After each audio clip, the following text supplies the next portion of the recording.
Sure, they tried to make some plays, but when it, to try to win the game, but there was clearly more invested there on Illinois' side. I put zero stock into the conference versus conference, all that. Now, sure, I will agree, and I think we all can. If you cannot see this, and look, I'm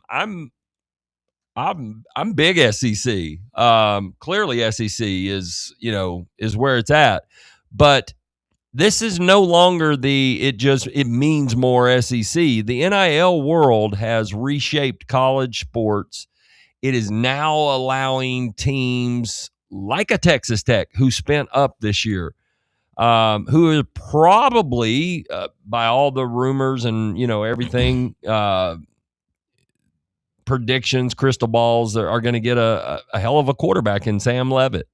So they're gonna outbid probably some schools that are in the running, because they're no longer just playing. They've got tons of money. So my point being, it's more even now than it ever has been. Though I'm not a big fan of all the kids just jumping and what it does to teams internally. Yeah, it's kind of got its pros and cons.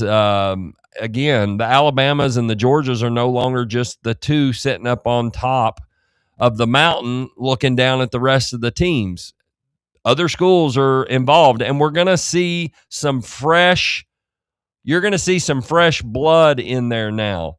You're going to see, I'd love to see Ole Miss win this thing. Oh, yeah. But they got a good chance too. They do. They're going to face the probably best defensive line of the remaining teams. Ohio State was one of those teams, but that defensive line's legit. I will say, I think they may have the best player, quarterback, guy who can change a game in Trinidad Chambliss. Mm-hmm. And I love the kid at Oregon too.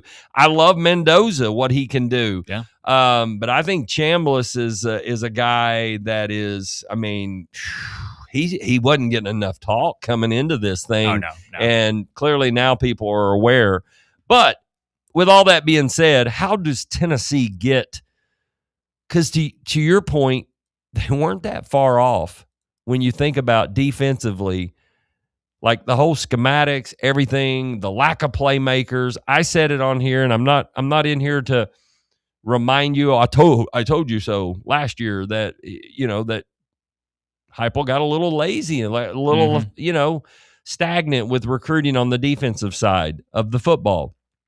Well, guess what? It reared its ugly head this year, and now they finally have done something. So I'm gonna give credit where credit is due. He made some decisions that a lot of people questioned or were wondering if he would even be able to do it, because he was so loyal to Banks and some of those guys. But this is huge now with getting Knowles in here, and not only that, getting the cornerbacks coach, the guy who Caleb Downs is talking about. That's the reason why I left.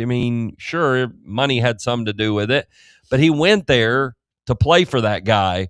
And, they continuously, year in, year out, send guys, safeties, corners into the league. And now you're going to see, I dropped a little bit yesterday. If you're not following on Twitter, I would greatly appreciate the follow at Game of Clone, and then Drew, Fan Run Drew. It's actually I am Drew Man. I am Drew Man. I'm sorry. I call him Fan Run Drew. Fan Run Drew is perfect. I'm gonna have to change this. I've just had the same Twitter name since I was like 12 years old, and I've just never taken time. Hey, it's okay, man. Nothing wrong with that. But yeah, so I dropped that yesterday. I get a little message. I get a little okay, yeah. Hey, this is going to be bigger than what we anticipated earlier in the week. So listen, there's some moving and shaking going on the hill, and Josh Heupel is not playing. I don't know if this came from boosters. I don't know. Now he still has some things he needs to work on. Clearly, game management is still very much an issue. And I feel like if he could just have someone, ever since our boy there now at Auburn, Golish, has left, I felt like not just because he was a really good offensive play caller, it allowed Josh to be more of an aggressive attack mode guy. I believe it allowed him to really manage the game more, to really steal a possession, to steal points. You hear that in basketball all the time, but it's so true in football. If you can force a 3rd and long and get a stop, you don't let the clock run, 20 extra seconds off. You use that timeout then, and right then, punt the ball. You never know what can happen. You can break a nice return, or you can get a long play because you're attack mode and you have a guy like Brazzle Dazzle or Staley, who I'm grateful that we were able to keep him. And I think all in all, though, you got to give him credit because maybe the light is really coming on, and maybe there was some much needed little bit of heat, a little bit of pressure, seat got a little warmer from Dollar Danny and maybe some of the boosters, because there's clearly, I'm telling you right now, I'm just going to go ahead and tell you, 24 potential transfers were on campus yesterday. So take that for what it's worth. I'm, like I said, Drew, I don't claim to be, I'm not the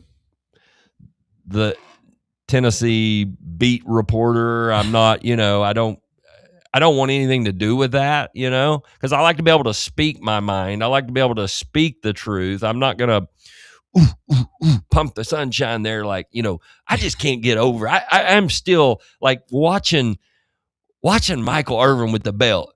BTA, you know what I'm talking about. And he's up there just bam, bam, bam. I mean, he's definitely been to the ski slopes. That man has been on the slopes. He's on the slopes for 4 decades now, at least. That's at right. The bare minimum. Oh my God! How about him over there in the coach's ear there, and he's just like, he's trying to do a post game interview. Let it be this guy's time, his moment, not yours. I know you're one of the more popular alums, and you're kind of a face. You and the Ray Lewises, you're all the face of the the Cane Nation. But let these players enjoy their moment. This is their moment. I'm glad in a way that, and don't get me wrong, I like Michael Irvin. I've always found him incredibly entertaining. And no question. And there was no doubt about it. He was a hell of a football player too back in his day as well, especially. But I'm glad in a way Tennessee doesn't really have somebody that's just like that over the top, unnecessarily outspoken, like basically, former player or star, Hall of Famer.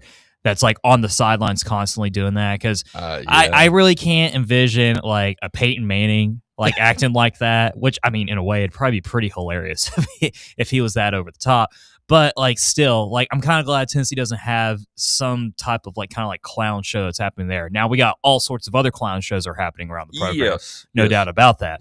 But at least, somebody that's not like a Michael Irvin-esque is like a type of issue. But going back to your point about talking about, there was up to 24 visitors yesterday at the facility of, guys that were looking in. Mm-hmm. I don't think this should be a surprise to anybody. And the reason why I say that is when you look, if you just look at the defense, just the drastic drop off from when we made the playoff in 2024 to now, there's not a single position where I was like, you know what, like there's guys right there where I probably would not recruit anybody to be able to, add in the portal to take that next step. Like I was thinking about this the other day. I was like, well, defensive line started off well, and then they completely dropped off. Like our edge rushers, way too lean. They emphasize too much on speed. And when you play teams that have those heavy, heavy tackles like Illinois, like a Georgia, or, and even Vanderbilt bullied us,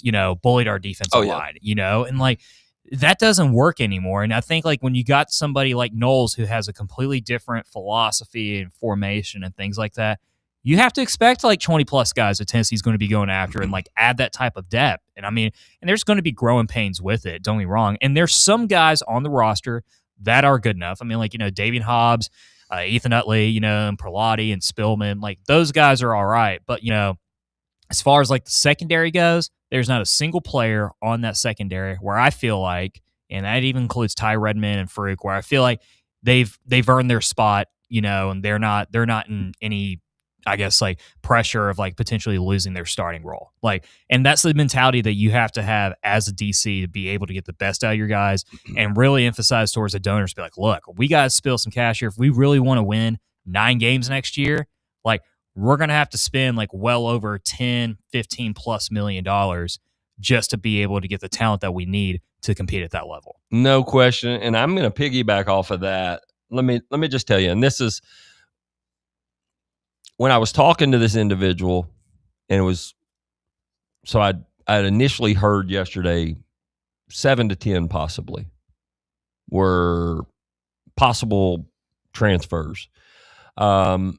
And, a lot of our, like the Austin Prices and the RTIs of the world, they're really good. And when they get something, they put stuff out there like, oh, we're one of the front runners for the big defensive tackle for defensive lineman from he's the number 1 D lineman in the portal from, I believe, Wake Forest, or we're in on the linebacker from Baylor, and we're also in on this big safety, and we need, I don't care if we don't. Now we have really, really done our homework, I'm told, on 2 quarterbacks that we've really narrowed in on. I wish I had names on those. There's been a lot of speculation, a lot of reports of, even the kid from Alabama, depending on his draft grade. I don't know. I mean, I think he's clearly a kid that NFL scouts would want to see another year of sample size. But who knows? You get the right, or you meet with the right team, or things can change. But back to what Fan Run Drew was talking about with the money. Let me tell you why it really doesn't make sense if you're going to be a Power 4 team and you're going to have a program like this that has this type of resources, that has consistently 95 plus thousand showing up, even when times get a little lean. The tickets are certainly sold. Now, we know when it gets really, really rough over there, it might only be 82,000, whatever, 80, 83, whatever.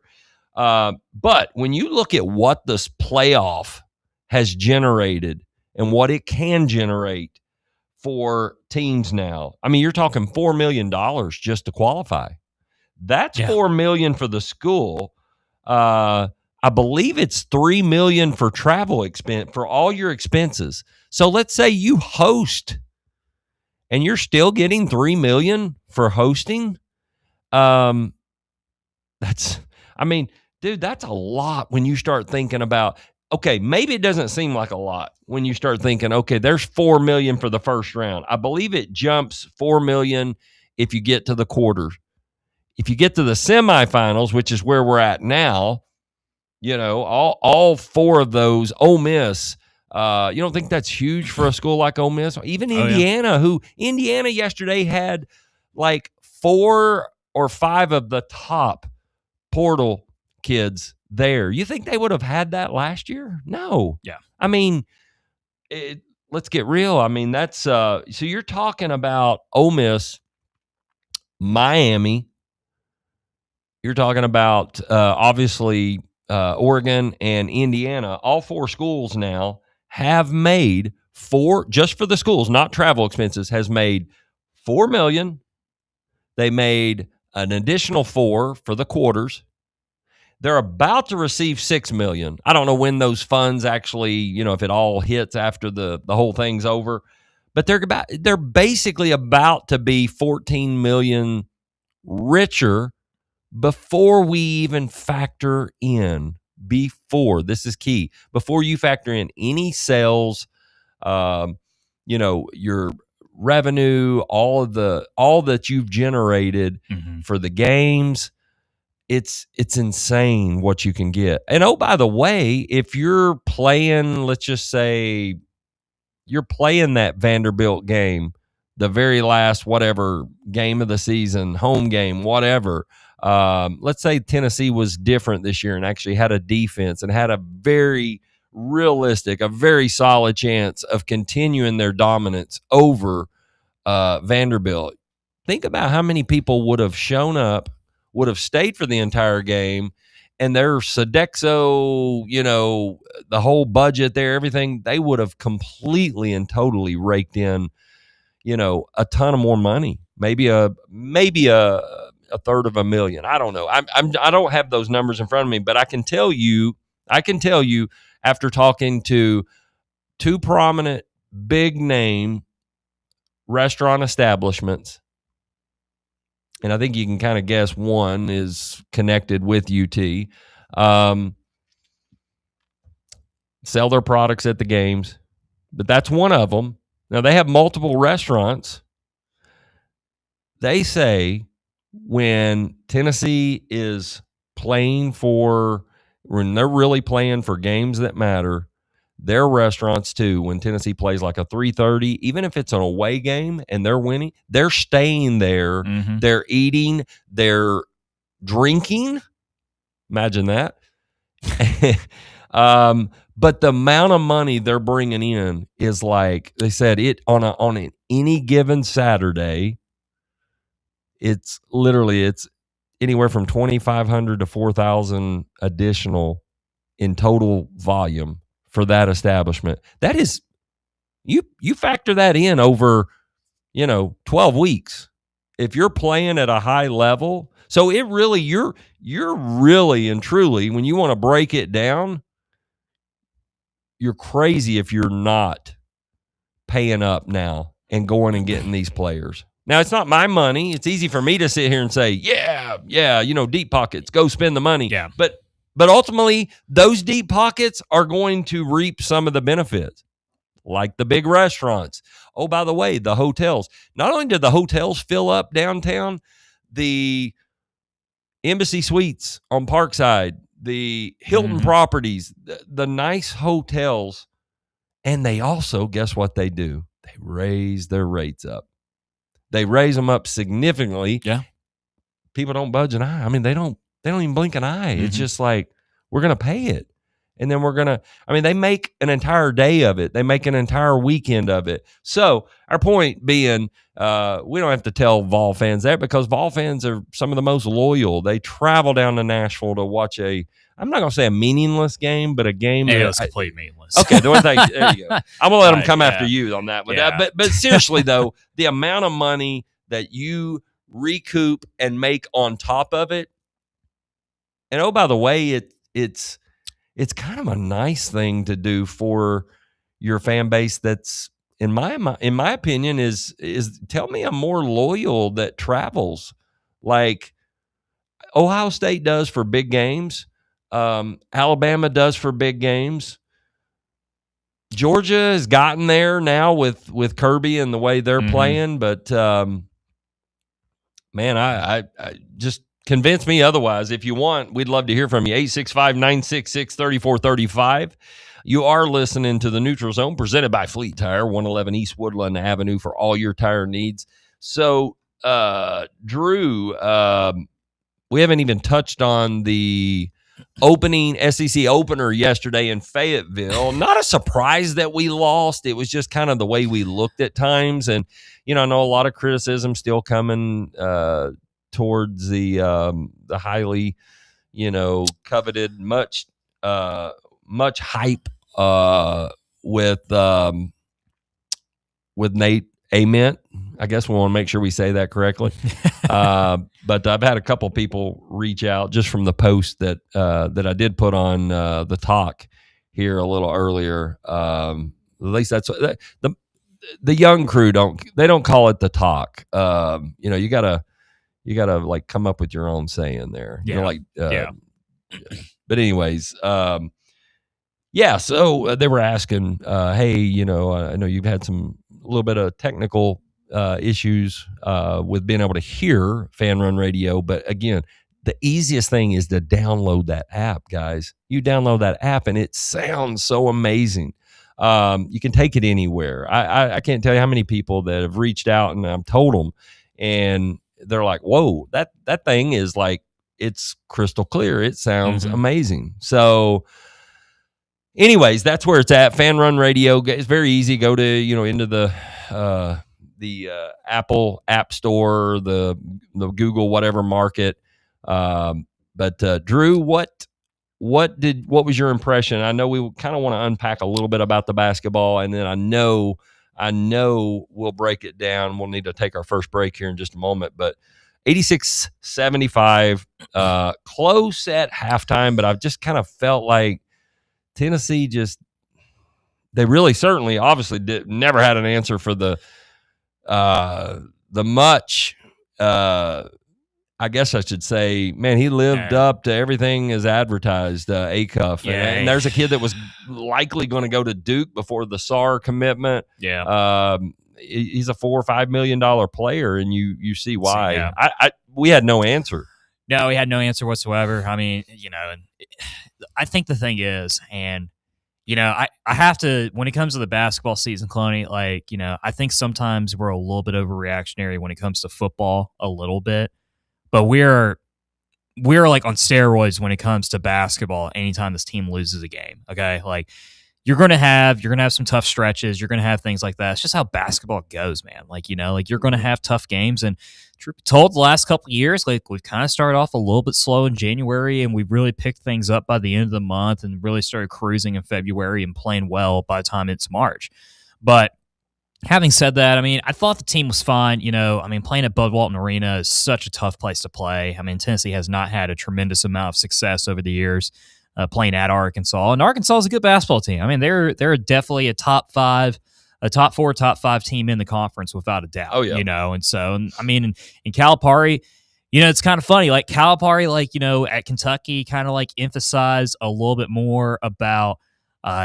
Just getting the best athletes possible, letting them play just kind of like, backstreet ball and not really a lot of organization. And I think him being at Arkansas has kind of lit a fire under him a little bit because they were playing with a lot more intensity on defense than previous Calipari teams were, and they were well more organized than we were at times and just played with that certain level of intensity, like especially around the boards that Tennessee was kind of missing in that game yesterday. And that was the ultimate difference maker. I mean, I think there was a point in the first half where Arkansas had about 7 offensive rebounds to our 1. And when you got 6 more opportunities on the offensive side, I mean, that's 12 points right there, at the bare minimum. And I just think Tennessee's I think Barnes has just got to figure out a little bit more on like what's going to be the best starting 5, because I think that is my big concern with Ament is just, he's struggling a little bit with the physicality of this conference and, and playing against,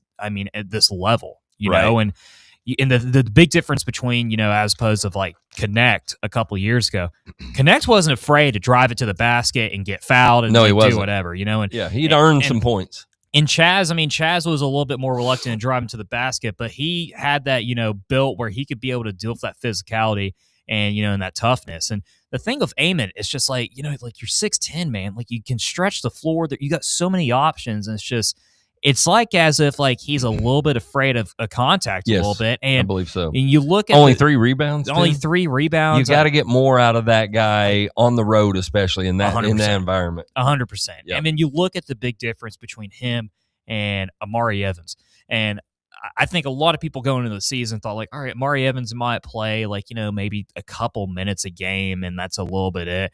I'll tell you what, he looks way more of an SEC player right now, and in the last couple of weeks than Ament has. I mean, he's just somebody that's way more physical, not afraid to go to the basket and draw a foul, and he plays great defense too. And so I'm not hitting the panic button at all whatsoever. I mean, you're going to lose games in basketball. You're going to have guys that struggle. And I still think Ament's going to wind up being a very, very good player for us, I agree. By the end of the season. He may need to, despite him being projected as like a top 7 to 10 pick. I've seen 6. I've seen 7, 8. He could really benefit with another year in this strength program. Yeah. I mean, 100%. I understand that type of money and that guarantee is there when you're in that lottery conversation. But at the end of the day, wow, man, wouldn't you love to? I'm not just saying for our joy and for the benefit, because it would benefit us.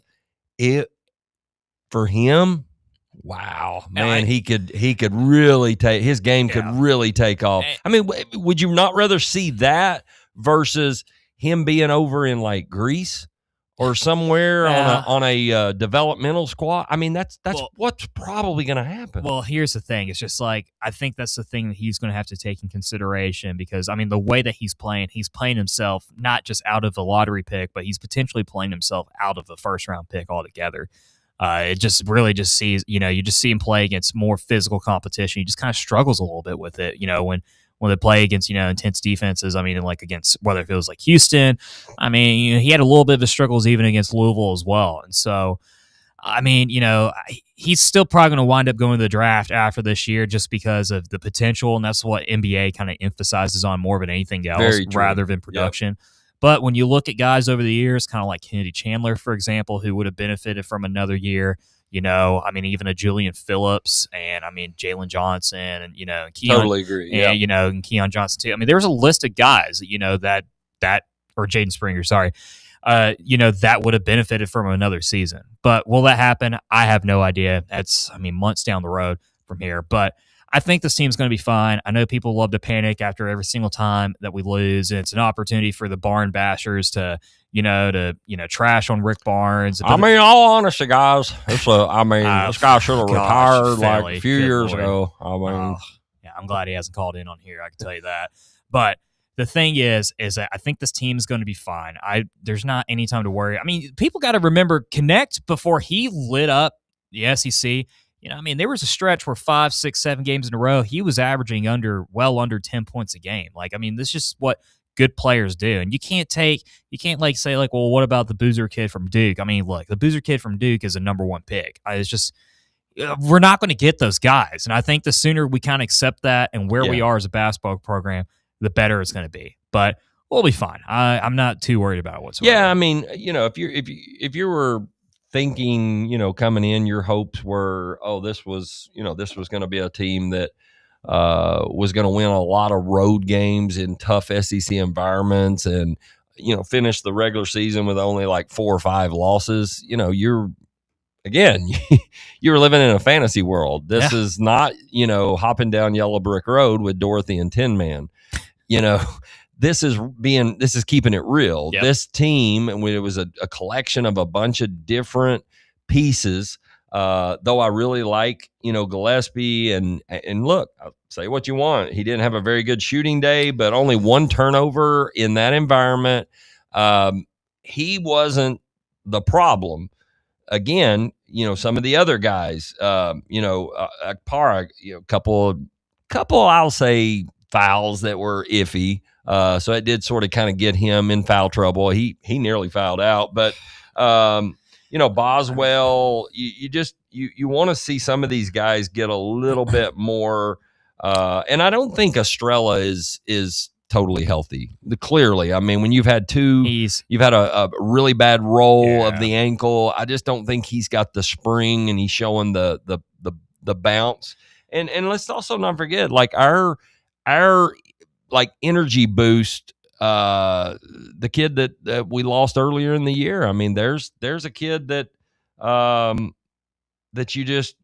you're missing some pieces there, and you're missing kind of that guy that showed signs, Phillips, last year. Mm-hmm. He showed those signs, and then this year you saw it against a team like Houston, who is not the same as last year. That's not hey, they're going to lock you down to 48 points every day. They struggled yesterday on the road against, not a great team, but a decent Cincinnati team. Mm-hmm. This is not the same Houston. Right now, as far as college landscape, and then we'll get our first break, to me, there's like 4 or 5 teams that are right there on like a different island. I'm going to tell you a team that really, and Bob Baskerville, our very own here, who's on the drive, he pointed it out to me when they were going to be playing in at Purdue, and how they just went in there and handled Purdue. That is a hell of a basketball team in Iowa State. Mm-hmm. And, they're going to have likely the player of the year in the Big 12. They're likely going to have – listen, I'm not telling you how to bet your money, but obviously Boozer is a guy who is the front runner, rightly so right now. But we also saw that, last year with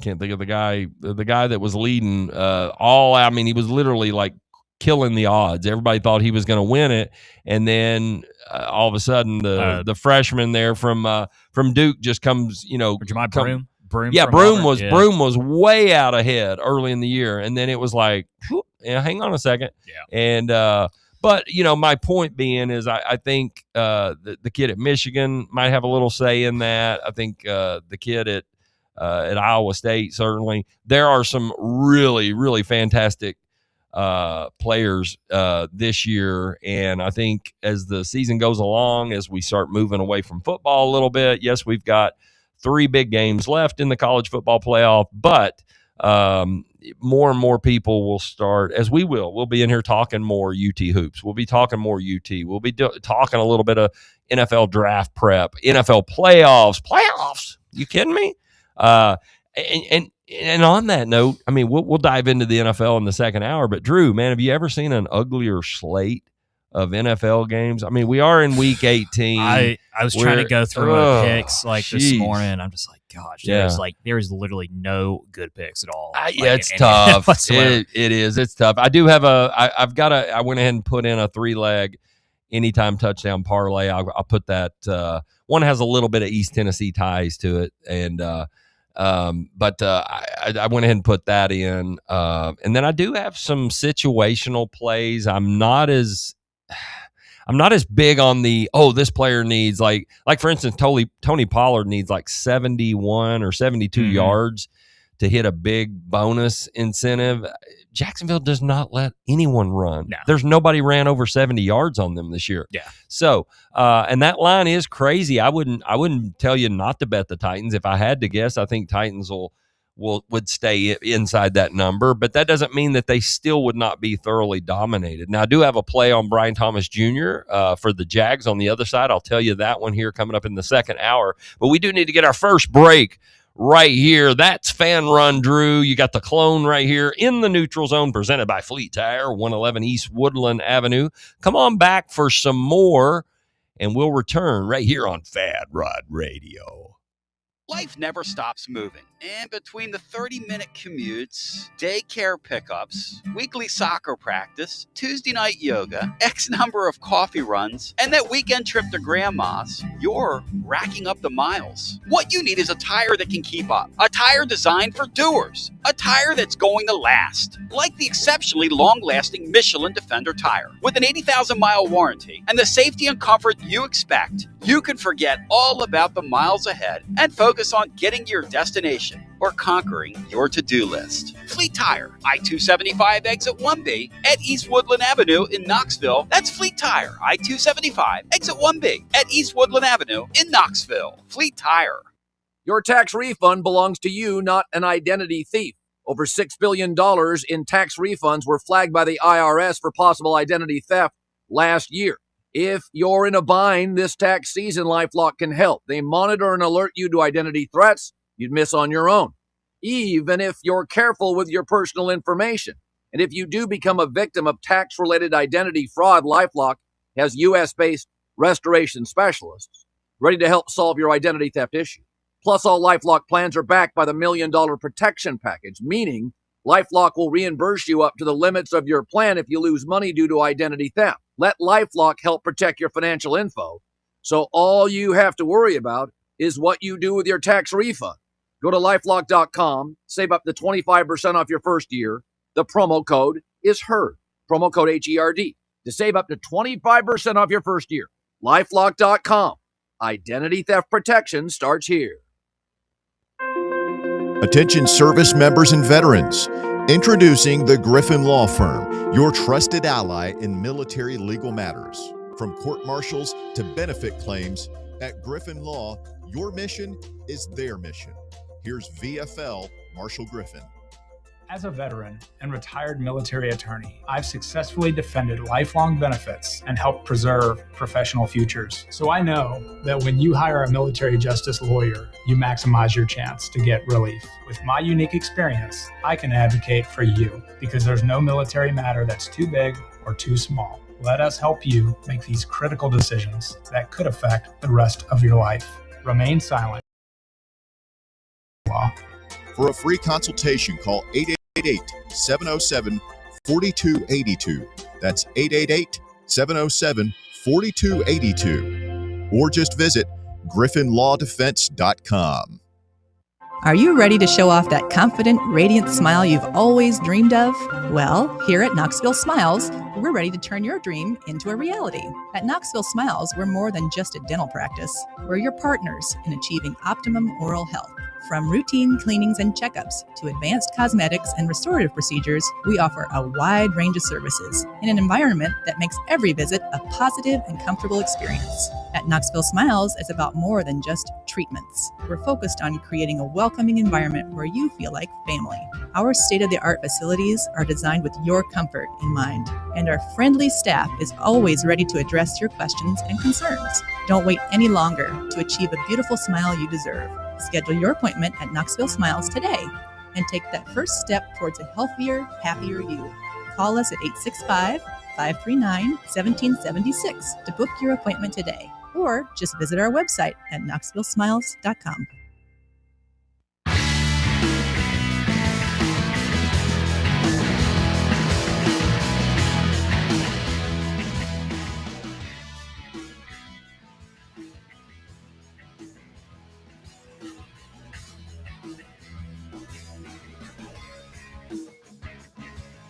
All right, let's get back at it here in the Neutral Zone, presented by Fleet Tire, 111 East Woodland Avenue. All your tire needs, they're going to take great care of you. Got some outstanding rebate programs as well on select tire brands. Check them out, Fleet Tire.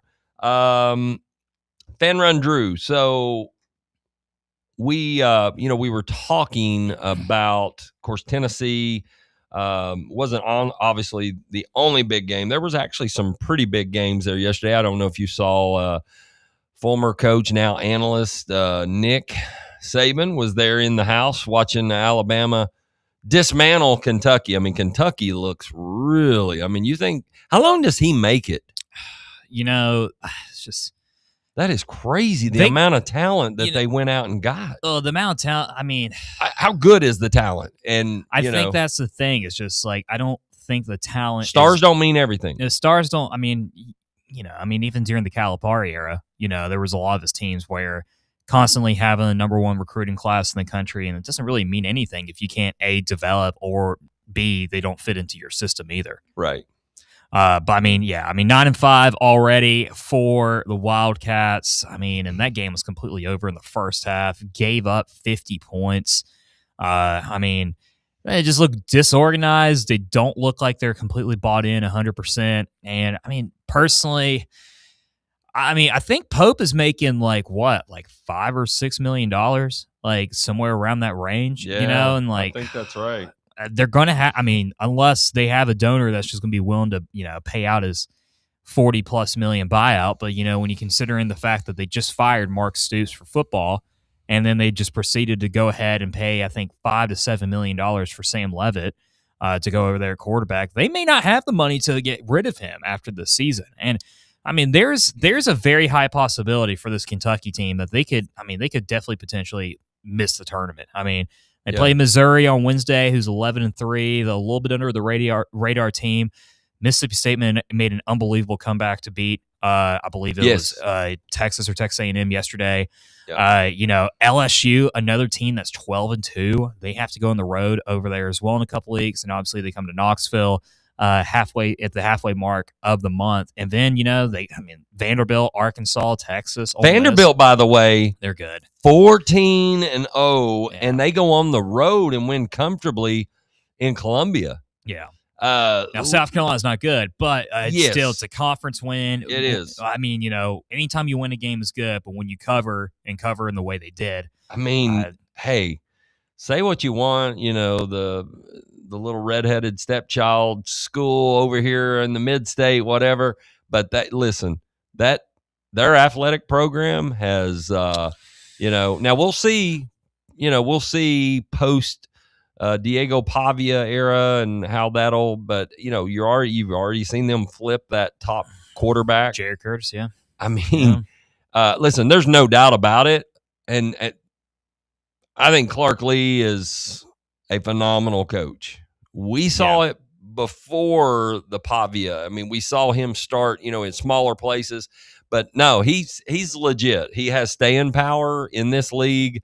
Frankly, I'm sure he'll get some bigger offers from some, potentially bigger schools. But I think, you think about the market and the size of Nashville there, and it's like a melting pot of, and they're building so much more there, so much growth. You're around the downtown area, and it's Craneville. It's like cranes everywhere. They're having to build up because there's nowhere in the downtown area because you have so much going on with the stadium, the new Titan Stadium, which is going to be, spectacular. Yeah. Well, I mean, I think a lot of us fans don't really want to admit it, but Vanderbilt in the day of age of NIL is a sleeping giant, and when I say it really is, what I mean by that is that they may have the smallest stadium in the conference, the smallest Power 5 probably stadium in all of the country, and a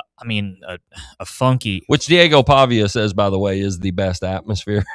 I saw that video and I'm like, okay, man, I appreciate, I can appreciate level of, school spirit, your loyalty there, but sincerity is definitely lacking. I think he even knows that's a yeah. He's just helping them recruit. But the thing is, you have one good football season over there, which they just did. And I mean, what we know as well, anybody can donate to the NIL. That is a city that is, that the Titans haven't given a long time a football team to cheer about. And they could very easily, with Clark Lee there, who's, a hell of a football coach, mind you. Oh, yeah. They could very easily be a problem for years to come. I don't think this was just a 1-year thing. Absolutely. Where, they're recruiting all over the field. Oh, yeah. And though Tennessee with a solid defensive staff now and being able to, that's all this takes. It's such a brand. We're not that far off from putting ourselves back into that. Now, we've got to be tougher physically. I think truthfully, guys like Kirby Smart kind of laugh at, when they play us, because they know if they just play their physical ball, it usually kind of ruffles our feathers. Now, we had every chance. We and again, I don't want to go back to I don't want to harp on Heupel's in-game management, but you manage that a little bit different, and not even a lot, just a little bit different. You win that game, and wow, what would the season be looking like now? Would you have gotten perhaps your All-American safety to have a little more interest in coming back, for him to tell his liaison and his agents or whatever, the people in his ear, like, no, there's first round money here to be made. You don't want to risk that. Possibly you get him back, and then you're definitely involved in that game against Vanderbilt is definitely for a playoff spot, not just preventing them from. Oh, yeah. If you had told me after that Georgia game that we were going to proceed to go 8-4, get blown out by Vanderbilt at home, and then lose to Illinois in the Music City Bowl, I would have completely laughed at you. But but this is the thing, though. This season kind of proved that you don't have to have a world-class, a world-class quarterback to make that offense be successful, right? Right. Joey Aguilar played pretty much the entire season with a tumor in his throwing arm and still led the conference in passing yards, and still manage to have this offense averaging close to 40 points a game. Like, it doesn't take that much, I mean, and Heupel is, and don't get me wrong, there is a lot of things I can complain about Josh Heupel. I mean, a lot. Mm-hmm. But what I will give him is that he is an elite, offensive mind of college football. I mean, he's one of the best, without a doubt, Right. And that's the thing. It's just, like the things that they have to improve on is just those in-game situations. Like, I know it's hard to practice in the in-game situations, but a lot of it is just mental stuff, man, more than anything else. And the other thing too, which I know for a fact Jim Knowles is going to be changing this when it comes to the playoffs, but for the love of God, go ahead and freaking tackle in practice. I mean, the fact that we did not tackle at all during practice, it was so evident. The guys were just, the conditioning of the team was just downright awful. I mean, our guys couldn't wrap up. I mean, you saw time and time after again, just seeing guys like Farouk just try to hit him with a shoulder tackle, and just hoping for the best that, that they would go down. And I mean, and that goes back to the coaching staff. And I'm glad that Heupel's kind of have a little bit of sense of urgency, like, we're going to replace the entire staff. We're changing the entire philosophy. And the most important thing was that he hired somebody that he didn't have a connection with. It wasn't like, this is a buddy of mine that has done pretty well. Like, we're going to go ahead and give him the reins, because he's done that for his entire offense, with the offensive staff. But he kind of went outside of his own comfort zone and hired somebody that kind of demands to have the type of power and the lead say, or, the authority to be able to command. Right. And so I'm glad that he's be able to do that, but I mean, that's the thing. It's just there are some positives come out of it, but at the end, it's just it looks like the coaching mistakes are still an issue here, and you just have to hope Heupel just somehow, some way, allows Halsey or whoever it is to call the plays, run the clock, because some of those situations. I mean, that's the big difference between, Canetti, and Dan Lanning too. It's like those type of guys know how to handle the clock, a 2-minute situation. Oh yeah, and not completely implode altogether. Yeah, and I hope you listened when we were talking. I guess it was. Listen, Indiana went into Eugene and absolutely just whipped them, and I mean, literally took them behind the shed and physically. Cignetti's a hell of a coach, man. Mm-hmm. And he's got like, Mendoza to him is like that straw that stirs the drink, like Wuerffel was he's perfect for what, Wuerffel was perfect for what Spurrier wanted to do with all the timing routes and throw into a spot. And man, but I will tell you, this thing with Oregon, though, this team is different. And we started talking about that as we got, down to like the final 2 weeks of the regular season. I've got a futures on them. I don't know if they'll beat Indiana, but, I think the winner of that game's certainly going to be the clear favorite. Yeah. I mean, just hypothetical line, I don't see it being against the winner of with Carson Beck, though he's played better the last couple of games, with Carson Beck and how limited their offense is, and even a team. Look, I think the best matchup would be Ole Miss to win, to get in, and I think college football fans would see a high octane, higher scoring. I think if you get Miami in there, you're basically hoping Miami does not. And I'm not saying rooting interest for either team. I'm saying for a competitive game that's going to be competitive and still be a possession or a possession and a half, as sometimes they say, a 10-point whatever game in the fourth quarter. I don't know that we would get that with Miami, though they do have the best defensive line. They have to have so many things go right, and you got to also hope, if you're a Miami fan or just a casual who wants to see a close competitive game, that Beck doesn't have one of those stinker games. Yeah.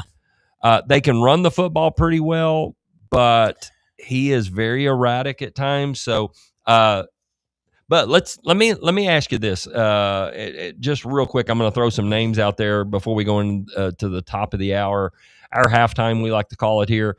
But according to ESPN, and this was posted yesterday morning, the top players in the portal. Obviously, Brendan Sorsby, quarterback, it's starting to, sound like he's, obviously his asking price is apparently anywhere from $5.5 to $7 million.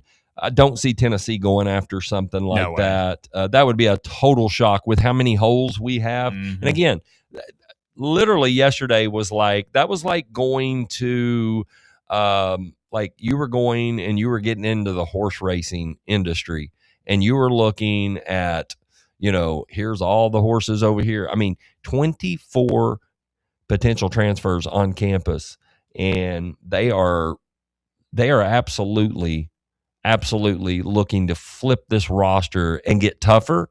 Knowles wants to be more physical. His teams are always more physical. Mm-hmm. Let me tell you a kid that I did hear, and again, I don't have any solid sourcing on it. I've just from what I saw from someone that I do know and trust, that don't be surprised. Of course, we've already heard the rumors and the speculation. I believe the top defensive lineman, his name is, I know the first name's like Mateen. I think it's Ibaragba. He's a big defensive tackle from Wake Forest. Everyone is in on him. Georgia. Mm-hmm. Ole Miss is now a player. I mean, look at where they've gotten to. The amount of money that Lane's going to have down there at LSU. But he is a guy to watch. I would love to see us get him. Yes, depending on what happens with Joey Aguilar, we are going to need a quarterback that we can definitely trust for that 1 year. But the Parrish kid, the safety from Minnesota, he is one of the highest rated safeties. Very athletic kid. Was a multi-star. He was track and field, basketball as well. And apparently he's a guy that he's like a ball hawk. He a lot of people say he kind of reminds them of the playmaker for the Eagles, who was kind of a Super Bowl hero. Yeah. He's very much in that. I think Iowa even had a kid like that.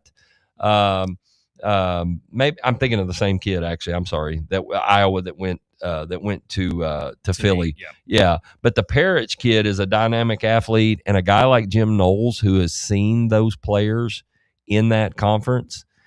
Look, I'm told he's on the radar. I don't know what his asking price is. He is, depending on which service you look at on ESPN, he's the top rated safety.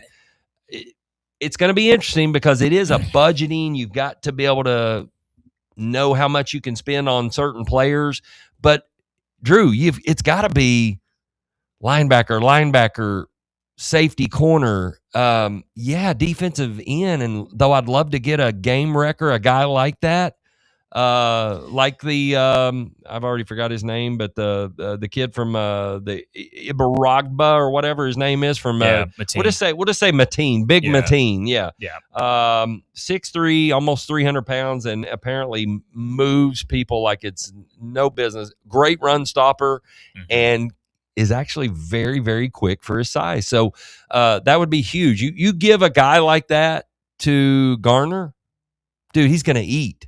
And he's not only that, is he's going to demand double teams.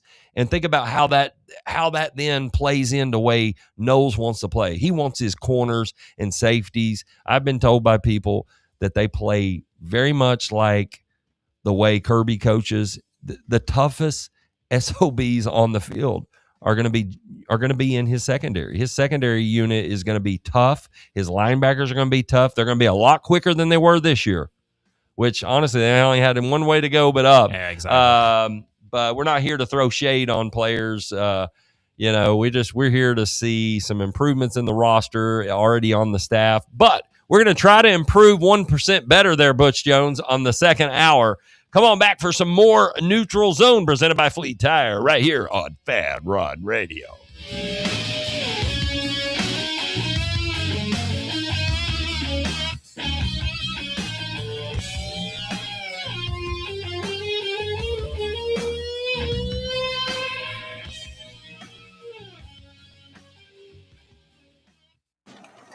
We really need to get some branded stuff. Shirts, hats, promo items, something professional. I mean, we could just find a website and order a bunch of it ourselves. You could, but you're taking a big risk. You don't know the quality, the fit, The timeline? It's a roll of the dice. Yeah, I guess. But isn't that how everyone does it now? Not the ones who actually care about how their brand looks. Look, if we're putting our name on it, it needs to be done right. We need SM Athletics. SM Athletics? Yeah, they specialize in working with businesses like ours. Apparel, hats, promo gear, but real, customized stuff. They actually care if it turns out right. Probably a lot better than getting stuck with 100 t-shirts with crooked logos. Exactly. Plus, they'll walk you through everything. Sizing, colors, material, so it matches the image we're trying to build. Makes sense. What's the name again? SM Athletics. Trust me, if you want to look like a real company, not a flea market stand, this is the move. If you're serious about your brand, work with people who are serious about getting it right. SM Athletics. Hey Knoxville! Surfside iced tea and vodka, made with real brewed tea, is only 100 calories, 2 grams of sugar, with no bubbles and no troubles. That's right, zero carbonation, so it's easy to sip and enjoy. Headed to a game day or party at a friend's house? Bring an iced tea or lemonade variety pack from Surfside, or try their green tea and new raspberry tea vodka. Find the can with the sunset stripes this season. Surfside iced tea and vodka, sold at bars, restaurants, and stores near you. Surfside iced tea and vodka, sunshine in a can. Must be 21 or older. Enjoy responsibly. Welcome to Axle Logistics, where excellence isn't just a goal, it's an energy. As a leading third-party logistics company, Axle is powered by an award-winning culture built on a work hard, play hard mentality. Here, the drive for success is contagious and hard work never goes unnoticed. Whether you're just starting out or looking to level up, Axle Logistics is the place to launch your career. Join us and take your ambition to the stars. To learn more, visit axlelogistics.com. White Claw is taking hard seltzer to new heights with White Claw Surge. At 8% alcohol, White Claw Surge is a stronger wave of refreshment that doesn't compromise on taste. Available in 4 bold waves of flavor like ripe blackberry, citrusy blood orange, zesty natural lime, and tart cranberry. Check out your favorite retailer in-store and online for the White Claw Surge Variety 12-pack and 16-ounce single-serve cans. White Claw Surge. Please drink responsibly. Whether you are buying or selling a home or even looking for some land to build on and start a family, be sure to give Reed Emerson with Better Homes and Gardens Real Estate Heritage Group a shout. He is a longtime listener and supporter of Fan Run and has been serving the Mid-State for many years. Reed prides himself on his hassle-free and honest approach, and that's because he's not just chasing another commission. He wants what is best for his clients. Give Reed Emerson a call or text him today to get the process started. His number is 931-492-0418, or you can find him online at bhgheritagegroup.com. Dick's House of Sport at Westtown Mall is a destination devoted to sport, and it's your destination for exclusive events and experiences. Come visit a store like no other. Check out our 40-foot rock wall, golf performance center, HitTrax batting cage, and outdoor turf field. You can now rent our space for private events and birthday parties. Learn more about our events and exclusive product launches on Facebook and Instagram at Dick's House of Sport KNX. Dick's House of Sport, proud partner of Tennessee Athletics. It's just one of those days where you don't want to wake up. Everybody sucks. You don't really know why, but you want to justify. It's someone's head off, no human contact. And if you interact, your life is on contract. Your best bet is to stay away, motherfucker. It's just one of those days. It's all about the he said, she said rules. I think you better quit, slip, or you'll be leaving with a fat lip. It's all about the he said, she said rules. All right, good stuff. Bringing us back right here, Fan Run Drew. Making it happen behind the glass. All right, Fleet Tire is always presenting, making it possible here in the neutral zone. They are at 111 East Woodland Avenue. Drew, I want to share with you something I just got, a little nugget. All right. A little nugget. Now, I don't want to give too much of this away, but, so you were kind of hearing some of who was the other quarterback that was being rumored? I know, like Austin Price mentioned the possibility of Ty Simpson, who obviously has some, mid-state ties, Mm-hmm. and he's obviously awaiting to see what kind of draft grade projection he gets. I would imagine the kid would interview really well. I don't know though. He may be one more year of college, and if that happens, The only thing I can tell you is I don't know if he was here yesterday or not. I doubt it, based on what I'm heard. So I don't think he would have been one of the many potential transfers here. Yeah. That doesn't mean that he can't set up a visit and come in, but to my knowledge, I don't believe he was here yesterday. But despite solid reporting and the possibility that it could happen, but this all just started on the 2nd. So here we are, we're not even 48 hours in, basically, and a lot of moving, a lot of shaking, and a lot of phone calls, a lot of hey, what Ty, what's what is Georgia offering you? Hey, what's what is Ole Miss offering you? Auburn, whatever. And there's already a lot of pieces that have started moving. We talked about Sam Levitt, one of the top portal. Sorsby and him are kind of like 1A, 1B. Mm-hmm. I think Sorsby probably being that he has an additional one more year, he's probably ranked by most boards as the number one. But again, I'm told that no way Tennessee would entertain that asking price that he wants. I don't know. I can't say whether or not he was a part of that yesterday. I've not heard one person mention that he was one of the many that was here visiting. Yeah. But based on with how many holes and needs that we currently have, and oh, by the way, we just brought a rock star defensive coordinator in who probably was not, he probably had some requests like, hey, I come there if, I look at what Tennessee has spent and they're spending, let's just say 40% of the NIL budget on the defense. You got a guy that can coach offense. You've got some amazingly talented players already on the roster on offense and coming in next year. So give me the resources, Bill Parcells. Let me shop for the groceries and let me at least have a say in it. But I'm for it, man. If we can go out and spend and get talent on the defensive side of the ball, man, you said it this year. I mean, just look, if you've even got, I mean, we basically had an arena football defense out there. It's we score 85, we'll be fine. Well, that ain't happening. I mean, every team that is in the semifinals of this college football playoff have a great defensive line, are able to get off the field on third down, and they're able to create turnovers, and you have to have that. I mean, we had that last year. We had a great defensive line and things like that, and it's just, but like the one thing that we were kind of missing is like we didn't really have the depth over there in the secondary. Like, we had one good safety with, one good safety of Will Brooks and one okay safety of Jacoby Thomas. But turn time, has never been good enough the entire time he's been here. Yeah. I mean, he's just been awful.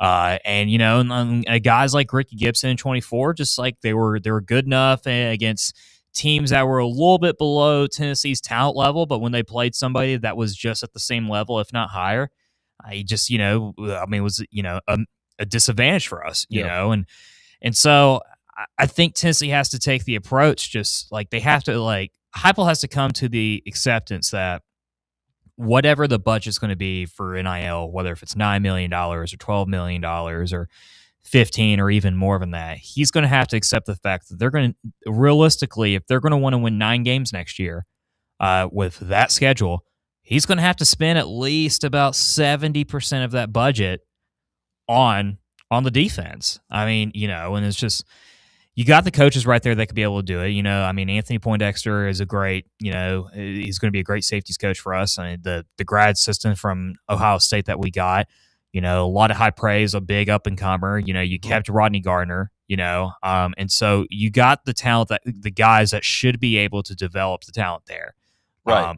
But you got to give him the talent first, or otherwise you're just going to hope for the best and try to find a diamond in the rough, and and find a underrated guy. But there's not a lot of national title teams that have been able to win off a 3-star, 4-star, and occasional 5-star roster. You got to get the blue chips no matter what.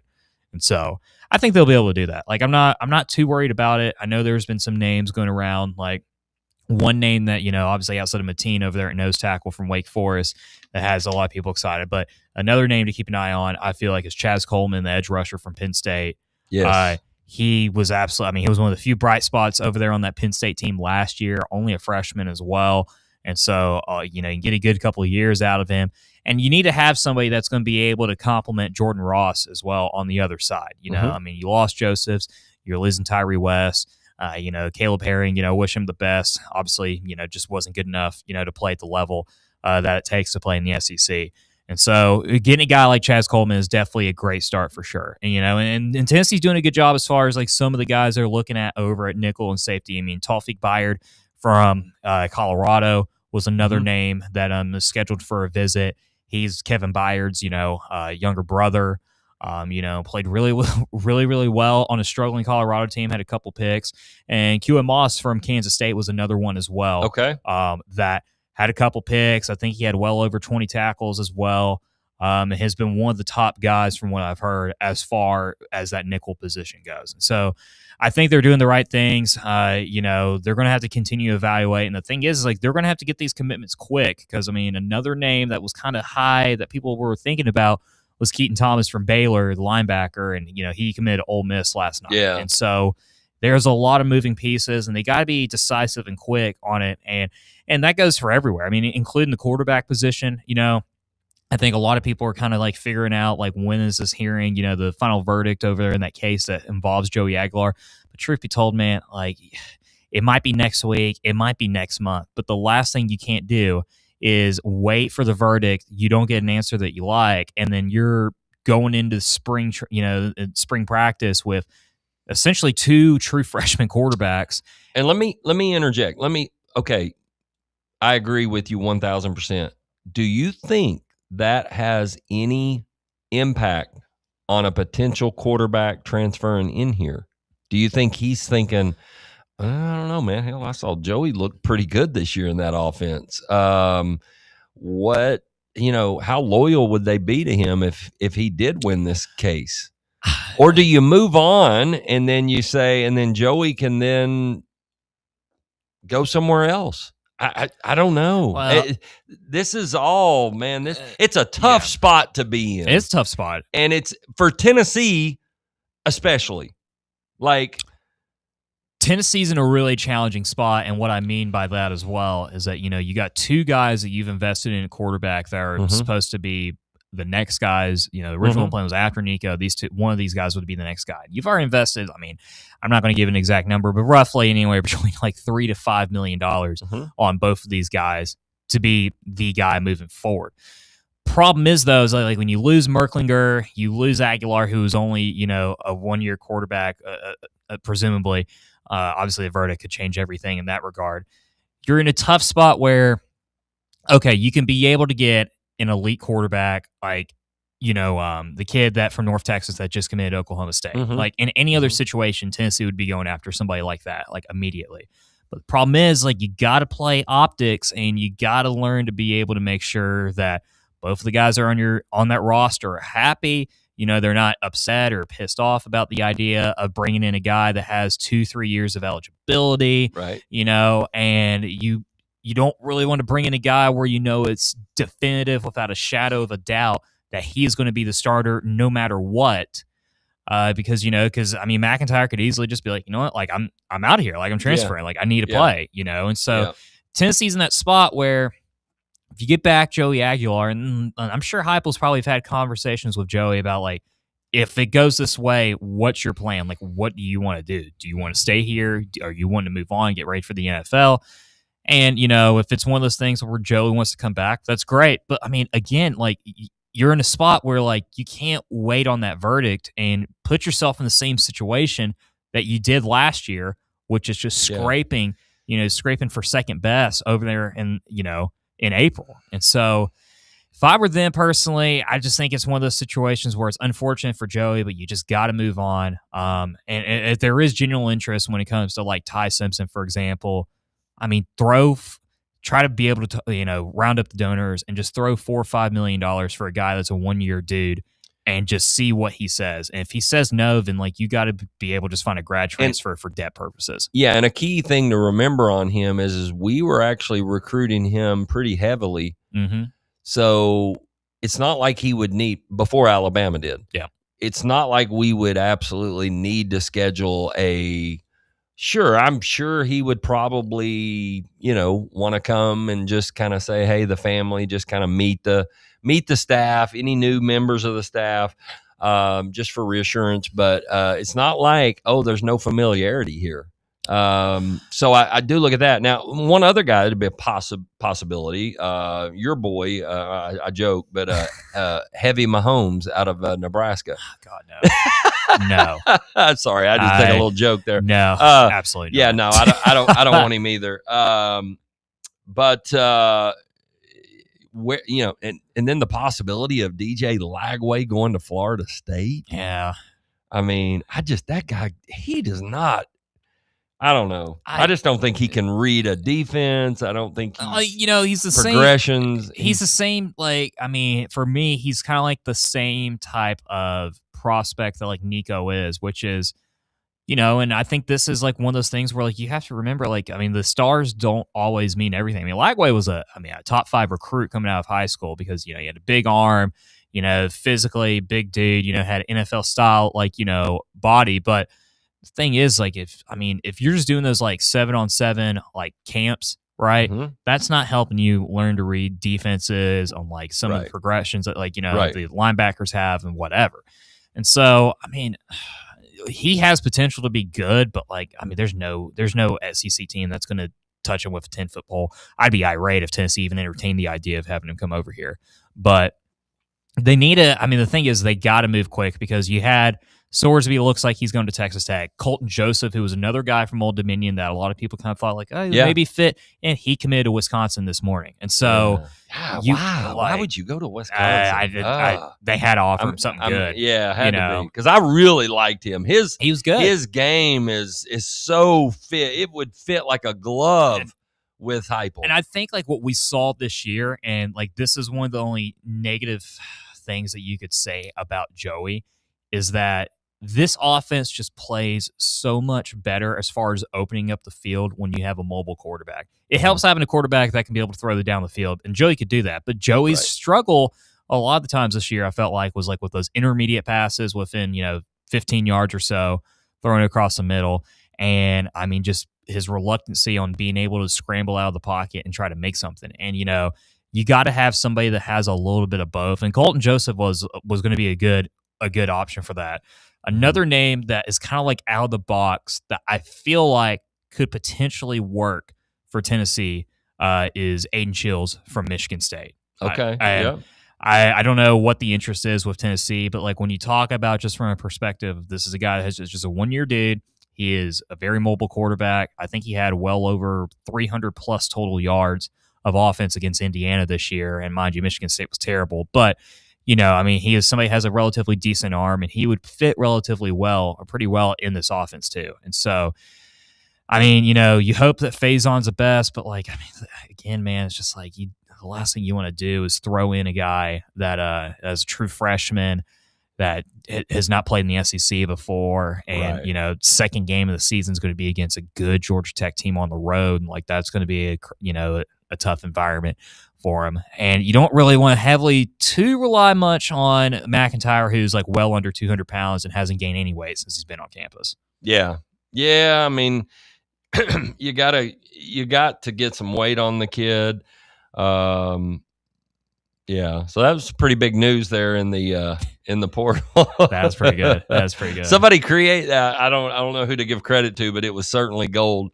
At the group Alabama, Hall of Fame group, legendary group Alabama. Listen, you can despise the state of Alabama, Philip Fulmer, but Alabama the band, pretty good. They had they had some classics. Oh yeah, and we're here just recently, and But no, yeah, that's where all four of them wearing Indiana gear, and I mean, still same school colors.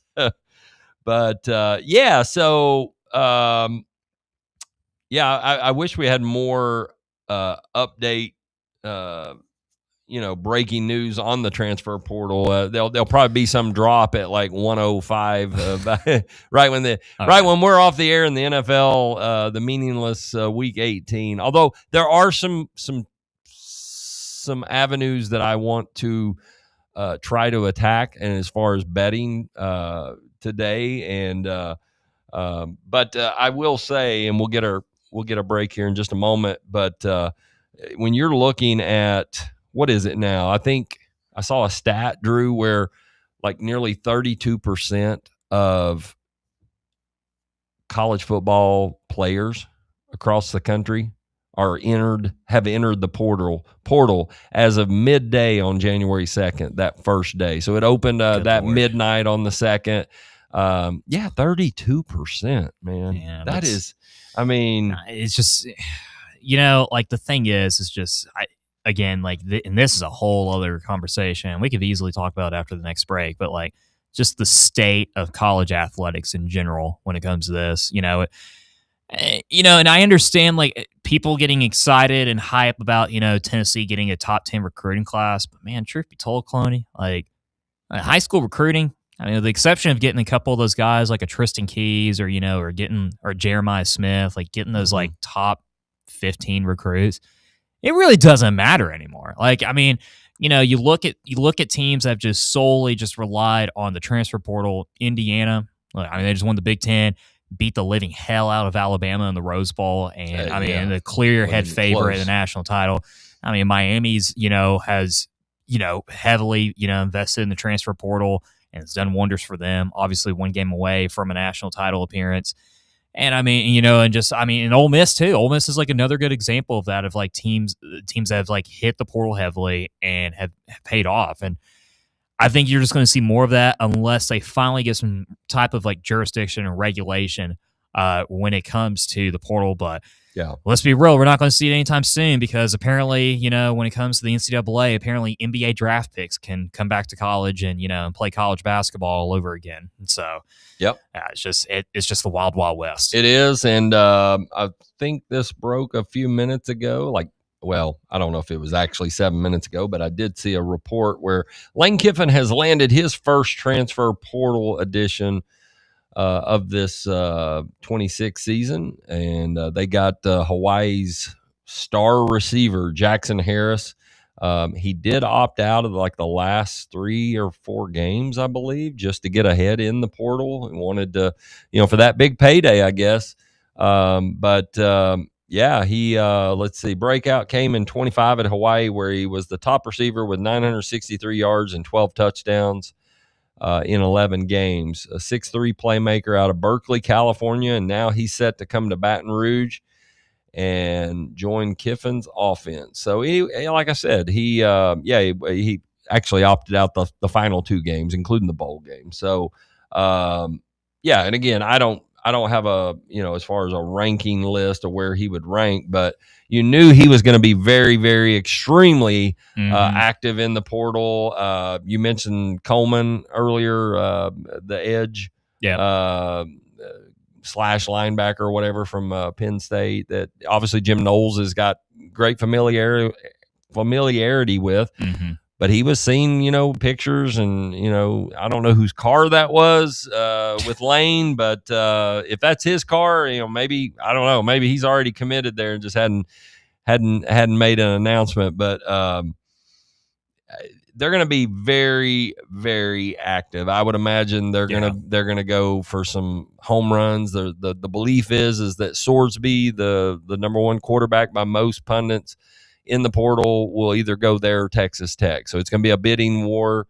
Again, Tennessee was never even going to exhaust any energy, I'm told, because of, one, that you don't want to price yourself and wreck your budget when you have so many other needs there.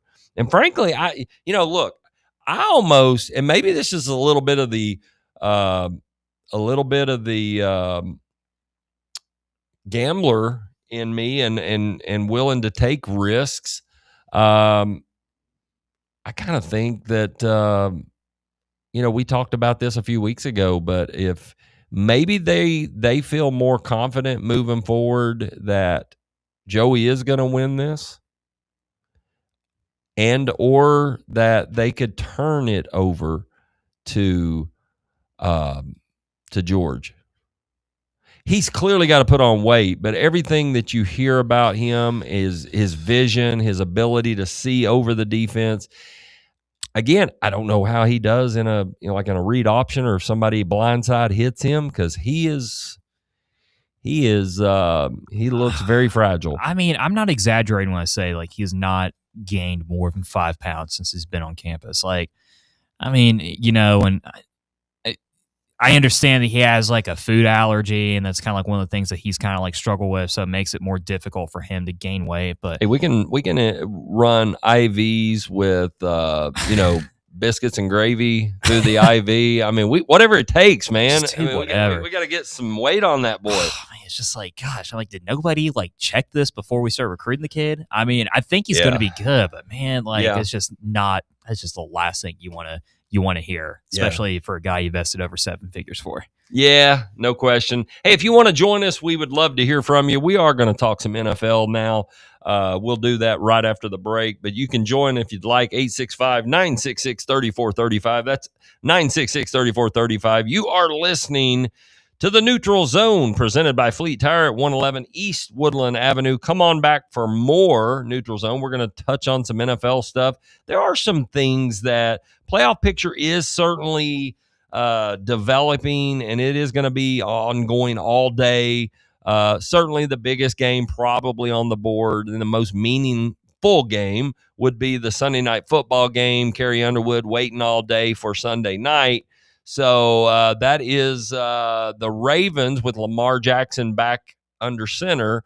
I'm not sure if that's a good thing or a bad thing. I kind of felt like he was showing, if he was falling asleep in meetings as that was reported, that's not a good look for he or his coach, Harbaugh. I think there's going to be changes, a lot of changes in Baltimore after this year, but they do have a playoff berth and division title on the line as they travel to Pittsburgh tonight. Now, Pittsburgh's limited with some of their stars out. DK, I believe the big tight end, Washington. So there's going to be some limitations there. But I'm going to tell you how we can kind of attack that and how Aaron Rodgers will try to possibly attack it as the Ravens are like 3.5. There's some 4s in the market too. Typically, that has been the underdog has won this game. But boy, this is interesting. I mean, the NFL wanted drama. We told, and I put on Twitter last week on X, that Cleveland will absolutely cover the line, but don't be surprised if they beat Pittsburgh because it just sets up drama. I'm not saying it was scripted or but there were some questionable calls that clearly did not that went in favor of the Browns. And speaking of the Browns, did you happen to catch, before we get the break, did you happen to catch those 49er uniforms? Yeah, they were awful. Did they not look kind of like the Browns, like they stole the Browns dude wipe uniforms? Yeah, they were. A friend of ours had mentioned that, so I got to give them credit. I can't claim that, but I mean, clearly that looked like some dude wipe uniforms. Oh, yeah. Like, they were what were those? It's horrendous. Yeah. They made the smoky grays that Butch came out with look presentable. All right, we'll get more Neutral Zone right after this, presented by Fleet Tire, coming up on Fan Run Radio. Yeehaw! I've been hooting and hollering ever since I started betting with the VIP Play app. VIP Play has more than 200 leagues, every bet type you can imagine, live betting and live hosts, all with 24/7 support from real live people when you need them. Start betting better with the VIP Play app today. Don't be a better, be a better with VIP Play today. Download VIP Play today or head to VIPPlayApp.com. Make sure you use the promo code FANRUN to take advantage of their welcome bonus and so they know that we sent you. Gambling problem? Call 1-800-8899-9789. Must be 21 or older and located in Tennessee to bet. Today, we raise a glass of Jameson Irish whiskey to the sport of football. Hear, hear! To Gaelic football, born in Ireland in 1885 in its thrilling blend of soccer, rugby and basketball. On a massive field, 15 players kick or hand pass a round ball that scored points over a bar or into a net. No pads, no helmet, no sense. Hear, hear! To college football, which kicked off in 1869 when Rutgers beat Princeton 6-4 in the Battle of New Jersey. With 11 players and helmets and pads, teams battle on a 100-yard gridiron with explosive pass plays and hard-hitting tackles. Unless you're called for targeting. Hear, hear! Since 1780, Jameson Irish whiskey has been enjoyed by sports fans all around the globe. Whether your football is Gaelic, American, or even soccer, we can all agree on super smooth Jameson Irish whiskey. Hear, hear! Attention service members and veterans. Introducing the Griffin Law Firm, your trusted ally in military legal matters. From court martials to benefit claims, at Griffin Law, your mission is their mission. Here's VFL Marshall Griffin. As a veteran and retired military attorney, I've successfully defended lifelong benefits and helped preserve professional futures. So I know that when you hire a military justice lawyer, you maximize your chance to get relief. With my unique experience, I can advocate for you because there's no military matter that's too big or too small. Let us help you make these critical decisions that could affect the rest of your life. Remain silent. Request counsel. Call Griffin Law.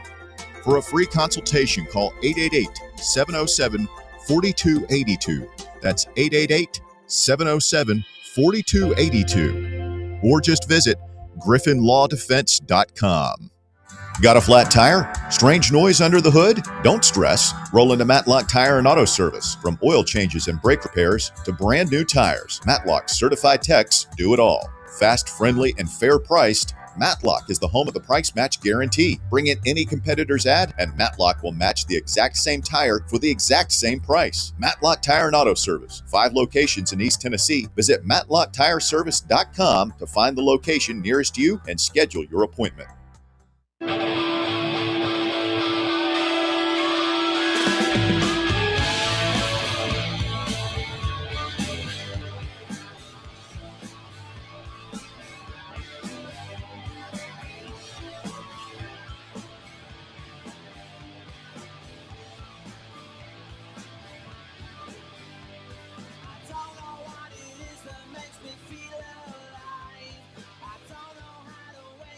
All right, welcome back. Let's get right into the Week 18 NFL. 1 week of regular season action. Then we get into when it really matters. Fan Run Drew, what, if any, game on this slate today do you have your eyes on? I mean, I think the most obvious choice is just tonight with the Steelers and the Ravens. A little bit couple intriguing, touchdown scorer odds that, I know Lamar Jackson has been dealing on and off with injuries pretty much throughout the entire season, but his odds, though, for any TD scores plus 330, which is pretty high, I feel like, for somebody. For who? For Lamar Jackson. Yeah, and he typically runs against Pittsburgh. That's the thing. And so I feel like it is, I will say, King Henry's birthday. He's had some monster games on his birthday. So here's another one that I've found a little bit, intriguing for Derrick Henry as well. Obviously, minus 150 for anytime TD score for him, which is pretty standard. But 2+ touchdowns is plus 380. For Derrick Henry, yeah. Do you see any goal line situations where he could be able to get a couple tutties and my thing is just like, if there's going to be a guy that gets 2+ touchdowns, I think it's certainly him. And obviously he has the best odds for first touchdown scorer, which is a plus 400 as well. But for me, it's just kind of like Mark Andrews, he's plus 215, which seems a little bit intriguing. He is just so inconsistent. I mean, I had him on fantasy this year, and it was just like he had one game where he would drop like 35 points for you and have a couple touchdowns, and then just he might as well not have been on the field the next 2 weeks after that. And Gainwell's another good one that, to watch for at plus 195. A big threat, with the ball, in the passing situations as well. And Jalen Warren's plus 185 too. But I feel like probably the best underdog one, which really shouldn't even be an underdog, really, just because of its caliber of play. Lamar Jackson plus 330 might be my favorite pick for that game. Yeah. No, that is solid. One avenue, and one area that I do like in that game, and it's a matchup based because I think so. One of the things I look at is does success rate with pass rush, and Baltimore has really lacked in that this year. I think with Pittsburgh, Rodgers having a little bit of time, he does not have his big home run in DK Metcalf. He's still going to find ways to move the ball. I think Kenneth Gainwell in the passing game could be an area. That's one that I'm going to target for sure. I did mention that I liked a T. Higgins anytime touchdown. I do like that in the Cincinnati game. I don't like playing a team minus 7.5. That's typically Cleveland's kind of been a little bit of a thorn in Burrow's side, if you will. But I just think last week was kind of Cleveland's big Super Bowl by being able to knock off Pittsburgh. I think Cincinnati is a nice piece to parlay with, like money line or bring them down to 2.5. I don't trust the 7.5. I do sort of like the other playoff implications are after the big victory yesterday for Tampa, they finally got back on track somewhat in a monsoon. Baker still turning the ball over. I think he just threw another one, but their hopes of the NFC South and getting into the playoff is basically in the hands of New Orleans. And so if New Orleans beats Atlanta, they win the tiebreaker. If Atlanta beats New Orleans, they're a 3.5 point home favorite. Then Carolina wins it via the tiebreaker. So there's a lot there. They're watching. It's just crazy to think that they're going to be a 3-way tie, but that Atlanta would finish third. Now, most people don't realize this, but if Atlanta loses, I'm not saying they're going to tank for this, they would get the last place schedule for the 2026 season. That would clearly would include Las Vegas. That would include Arizona, and more than likely either, the Giants or the Commanders. Yeah. So I think Commanders are going to be better with, they get Jaden Daniels healthy and everything. Speaking of the Commanders, they're a play that I sort of like today too, at plus 4.5. I think the Eagles could win that game by like a field goal, just enough to get by with all their backups and resting a lot of their key starters. But that's another angle that I do like. So any thoughts on those? The thing is, for me, I don't think a lot of people really realize this, but the Saints have a 4-game winning streak going on right now, and they do. Tyler Shough is balling out right now, man. And no Chris Olave today, which so will be that's tough. That's going to be tough for them. Yeah, but I mean, they're plus 170 money line. The Saints are in this game, and I mean, even though obviously they don't have much to play for, of course, don't have any playoff implications, this is still a big rivalry game. And, as somebody that grew up in Atlanta, like I know for a matter of fact that these teams hate each other with a passion. And so I'm a little bit tempted because, I mean, Tyler Shaw's, over under passing yards is also 224. Mm-hmm. I could certainly see something along the lines of him throwing 240, 250 in this game because, I mean, the Falcons' defense, outside their defensive line, of course, shout out James Pierce. I mean, they got a lot of holes, altogether. Who's done really well. He's came on. He's third right now in the Defensive Rookie of the Year. Yeah. The current leader is not going to play today, but he's so far ahead. What a season by him. And if he gets stronger, just think of how much more of an impactful player he could be. Oh yeah, and as I mentioned, the fact that Tyler Show's over under for passing yards was 224. It already moved up to 225. Oh yeah, and I love his rushing prop too. Yeah, it's like let me look and see what that is. But he has been a guy that has, listen, if that pass rush between Jalen Walker and James Pierce Jr. are getting after him, I think he's a very mobile quarterback. No Chris Olave, plays might break down. He is looking to extend plays with his feet. He's been doing it all year. And yeah, I think 15 and a half yesterday. Or I'm sorry, when I got it yesterday, it was like 15 and a half. It's already up to 16 and a half on rushing yards. So I do like that as well. But I have a kind of some interesting plays, and I'm going after situationals. There's a little bit of incentive base. Another one that I do like with the news, no Nico Collins today. Yeah. Again, they're a pretty heavy favorite, but I like Dalton Schultz. Over 4.5 receptions. It has juiced up a little bit.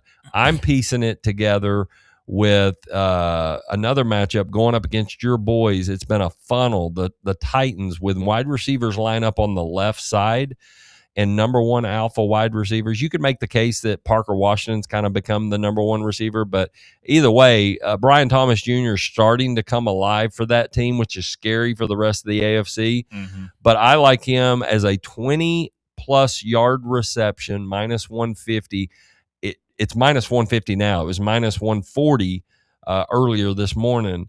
I wish I would have grabbed it then, but I'm going to piece that together with Dalton Schultz to get 4 receptions. So I'm doing a lot of little 2-leg parlays today just to kind of get good, decent odds. Yeah.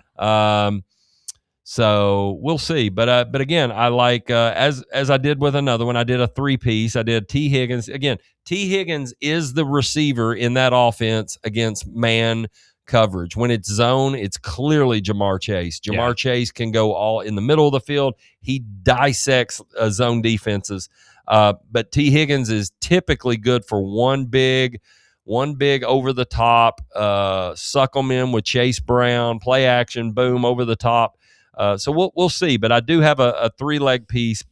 Bengals minus 2.5. I'm getting this for plus 204 odds, by the way. Bengals minus 2.5. T. Higgins anytime touchdown. T. Higgins to record a 15-yard plus yard reception or more. So with that, that's plus 204. So I'm trying to attack that a little bit. Again, I like the Tyler Show over 15.5. It's up to 16.5. But I do like that rushing yards there. It'll be interesting too if you want to take a little flyer on a guy for an anytime touchdown, especially when Olave has been out. Look at a guy like your boy there, the Swiss Army knife, Taysom Hill. Taysom Hill. Yeah. It's incredible he's still in the league. Yeah. It's so, yeah, it's like the amount of the contract they gave him was like, it was insane. So for that Saints game specifically, I did a 3-pick parlay, Okay. which gave me plus 455 odds. Did a little small wager, $3, $17 for total payout. Over 225 passing yards for Tyler Show, 10-plus rushing yards for Tyler Show as well with Saints money line. And so, nice. So yeah. I think that's a pretty decent play, all Yeah. things considered. And then me, Clooney, I like doing those ridiculous 5, 6, 7-legger long shot parlays. The spider parlay. I have noticed in today's slot of NFL games, there is 1, 2, 3, 4, 5, 6 teams that are double-digit favorites in this game.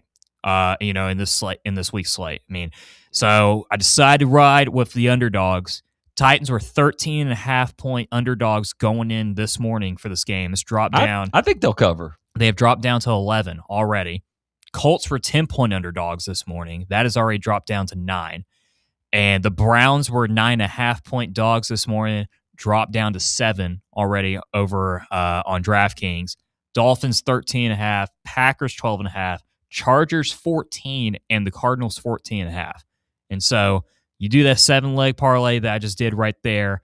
9,068 plus 190.68 odds, $2, $184 in return. Nice. And so my thing is that it is, when it comes to college football, when you have 2 touchdown favorites and things like that, it is much more predictable and easier typically for teams to be able to cover that. But when it comes to situations like NFL, man, like even the worst team in the NFL can still have a very, very competitive day. Yep. And, the Jags have a lot to play for, but, again, when it comes to rivalry games and things like this, there's a lot of pride that's on the line. And I don't think the Titans are going to win this game at all whatsoever, but I would be surprised if they lose by, more than 10 at most. I think, and here's another angle. I think, again, divisional, how much do the Jags really – because, look, the Jags still, there's a slim chance they could get the number 1 overall seed. Denver would have to lose to a Chargers team that is resting a ton of key starters, including Orrin Sherbert. Mm-hmm. And also New England would have to lose. So I think for the most part, these teams are going to be playing. But I wonder at what point do they say, take the foot off the gas, and back door is always left open. Yeah. So that's kind of where I'm at with it. The other angle that you can do, and we like to give these out every once in a while. These are kind of they're long shots, but if you go to like FanDuel and you go under scoring, you can go all the way to the bottom, click on the scoring tab, you go all the way down to the bottom. If you think that's the case, and that I'm with you, I think the Titans could keep it, right in there. If you think the Jags are going to win between 1 to 10 points plus 175. You put that with something else, all of a sudden, man, you've got, and there's going to be some games like that. I could see, regardless of who wins, I could see the Falcons-Saints game being the same way. Now you got to have the right side. Of course. I think that Eagles-Commanders game is going to be decided between 1 and 10 points. So I think there's a lot of, possibility there. And again, I like your approach on that. I do. I think with some of the weapons there now, you got to have Cam Ward going to have to take care of the ball. He is a risk taker. He's played better, but that defense is no joke, man. That defense will get after you. They're physical. Mm-hmm. This is by far the best Jags defense since, back when they were making, regular appearances in the playoffs and they were a factor.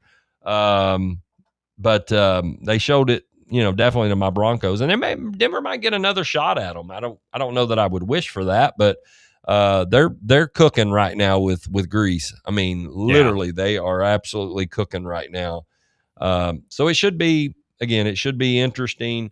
And again, it's so unpredictable in week 18. If you'd like to join us, we've got a few minutes. We can take a call if you'd like, 865-966-3435. Again, Neutral Zone presented by Fleet Tire, 111 East Woodland Avenue. Where do the Vols hoops go from here? Just one loss in the conference on the road. We don't play Arkansas again unless it's in the SEC tournament or potentially the NCAA tournament, assuming we get there. I would imagine we would with the schedule we've played, just, finish 500 or above, maybe a couple games over 500 in the league. But more importantly, I want to see this team, as do anyone else following this team. We want to see this team start to gel, and, hopefully some of these guys that have a little bit of, ankle sprains here and there, that's going to happen in a long season. Already 2 players have been impacted on this team with that. So you just want to see this team try to get their rotations in order to. Barnes is still kind of learning rotations with this team. But they clearly they've got to be tougher. They got to be stronger on the glass. I would have expected more out of this team physically, like on the defensive boards, especially. Yeah. So we got to get there. But gotta make free throws. Yeah, you got to make free throws. Anything else in the UT world or sports world, NFL action that you have your eyes set on, or it could even be these we hadn't even talked about, but these two big, huge semifinal games coming up, college football. I don't know. I mean, Miami being a slight favorite, I think that'll get bet down a little bit. I mean, this might be the first time where I feel like, honestly, I could see either way for both of these games. Like, I could absolutely see Indiana winning again against Oregon. I could see Oregon going on a revenge tour and picking up a W as well. I think like the only one for me that kind of makes the most sense is I just genuinely think Miami's going to beat Ole Miss. And the reason why I think that is just Trinidad Chambliss, unbelievable quarterback, don't get me wrong, but man, that defense for Ole Miss has had a lot of holes all year long. Solid defensive line for sure. But the thing is, it's just Miami's defense is just playing at such an unbelievable level right now. The fact that they were able to shut down, Jeremiah Smith and Julian Sand the way that they did. And, and give credit to Carson Beck as well. Like, in a lot of those third down situations, like he made plays and did enough to be able to, win those type of games. And I think like experience kind of plays a big role in a game in a situation like this. It's just, is Chambliss going to be able, if he, throws a turnover, is he going to be able to flush that to the side and, and move on and be ready for the next play? Because, he played pretty much perfect against Georgia. Yeah. And, it's unrealistic to expect him to be able to, have back-to-back performances like that, just being completely honest. And so, I think Miami is 3.5 point favorites right now. I'm a little bit iffy on picking that right now, but I kind of expect that line maybe to drop down to 3. And as soon as it drops down to 3, I will absolutely hammer Miami covering that spread. I know Indiana right now is a 4-point favorite according to ESPN. That seems a little bit awfully high, to be honest with you. I think this is going to be getting close to almost a pick-em by the time on Friday. And over or under for the total is 46.5. I kind of like them hitting the over in that one because I think in their first game over in Eugene, it was like a 31-20 type of game, a 30-20 to be exact. So 46.5, like the over in that one. And the big thing is like, can Dante Moore be able to make some key plays over against that, really, really good front seven that Indiana has? They're going to put pressure on him. You saw them put pressure against Ty Simpson, who, mind you, was a Heisman finalist, and been playing pretty stout football up to that point. And pretty much single-handedly won the game, against Oklahoma a week prior. And so it's interesting. This is going to be, this is the best playoff that we've had by far, like without a doubt, in my opinion. There wasn't any kind of like fraud alerts where I'm like, man, if they make the, national, like how I was with like Penn State, like, man, if they made the national title, it's like you just knew they weren't going to have a shot against Ohio State. And you could make the same argument about, Notre Dame as well last year. But genuinely, any of these 4 teams could win it. They really could. No question at all. I'm with you. I think clearly the defensive line for Miami can change a game. All the projections, if they dominate that and don't let Chambliss extend plays, he's definitely going to have to, he's not going to be able to just stand in the pocket. You're not going to keep that defensive line, back. You're not going to be able to hold them back. They're different from both sides. They've got 2 NFL caliber players and one in Ruben Bain that most thinks going to be a top 5 pick, top 3 even perhaps. But that's my heart's telling me Ole Miss, and I had them the other day. I almost took them on the money line. I took them plus the points. I wanted so badly. I was like, man, I just think they're going to get Georgia this time. And I wish I would have went with my gut. My gut was telling me the same thing with Oregon, and I backed off. And but it is what it is, man. You kind of get, you read stuff, you see something, or something kind of tweaks your first instinct a little bit. But and Texas Tech was another team. Front seven was arguably one of the best. Money well spent, but boy, they just their offense could not do anything against Oregon. Oregon's defense has really came on, and so anyways, I have not seen any NFL as far as any sort of other breaking news, inactives. I wonder, though, I would just tell people, too, to be cautious of, like, the Bills and Josh Allen. He'll start to keep that game streak going. But, if you'll remember last year, the final game, they had no way of advancing higher seed or anything or going down. So they played him literally like one series or one snap. And McDermott's like, get him the hell out of there before he does something, tries to take on a linebacker or something. That's just his MO. But I don't really see any other. I don't know of any breaking. The big one was Nico Collins, obviously.